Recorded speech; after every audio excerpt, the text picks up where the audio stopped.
Et on retrouve les insolites de l'été de Théo Ampillac de Théo. Et ce matin, histoire incroyable, vous nous racontez l'histoire du plus vieux voilier de France qui s'est retrouvé en vente sur le Bon Coin pour une bouchée de pain. Oui, c'est bien connu, on trouve de tout sur internet, mais là quand même, on peut le dire, c'est assez spécial. Ce navire, c'est le Black Jock, construit en 1890 en Angleterre, 134 ans de navigation, bref, un monument des mers, et il est même inscrit au patrimoine maritime et fluvial national. Ce n'est pas rien.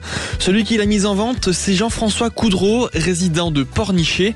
Il a décidé de s'en séparer pour seulement 35 000 € sur le Bon Coin. Alors à première vue, on pourrait croire à une blague, mais pas du tout. Dans son annonce, il décrit le Black Jock comme un bateau robuste, bien entretenu et prêt à naviguer. Il mentionne également que ce navire n'est pas seulement un objet de collection, mais aussi un morceau vivant de l'histoire maritime. Incroyable, bon, vous nous faites rêver. Vous pouvez nous en dire un petit peu plus sur l'histoire de ce bateau, Théo ? C'est simple, le récit de ce bateau, il est complètement dingue. Le Black Jock, c'est un navire légendaire chargé d'histoire et de mystère. Il s'agit en fait d'un ancien navire de guerre, une réplique d'un navire de guerre plutôt britannique, bateau utilisé à l'époque pour la couronne d'Angleterre afin de traquer les navires négriers. Heureusement, lui, le Black Jock a été épargné par cet aspect tragique de l'histoire. Mais en 1949, un Français rachète le Black Jock. Il passe 25 ans dessus avant de mourir. Le bateau est ensuite laissé à l'abandon. Il a malheureusement coulé dans le port de Granville en Normandie, dans l'anonymat le plus total. Incroyable. Et c'est assez récemment, en fait, finalement, en 2020, que Jean-François Coudreau, l'actuel propriétaire, l'a redécouvert, en fait. Et il s'est donné du mal pour l'avoir.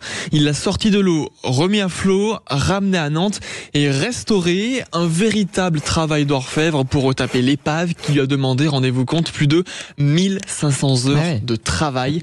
Maintenant, du haut de ses 80 ans, le vieil homme n'arrive plus à entretenir le bateau légendaire.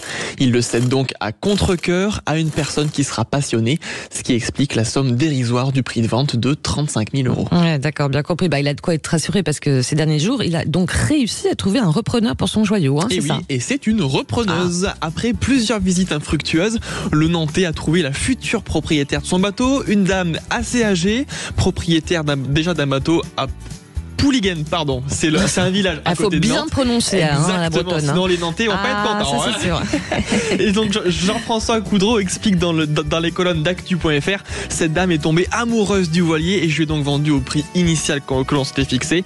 À bientôt 80 ans, c'est un soulagement de le laisser entre de bonnes mains.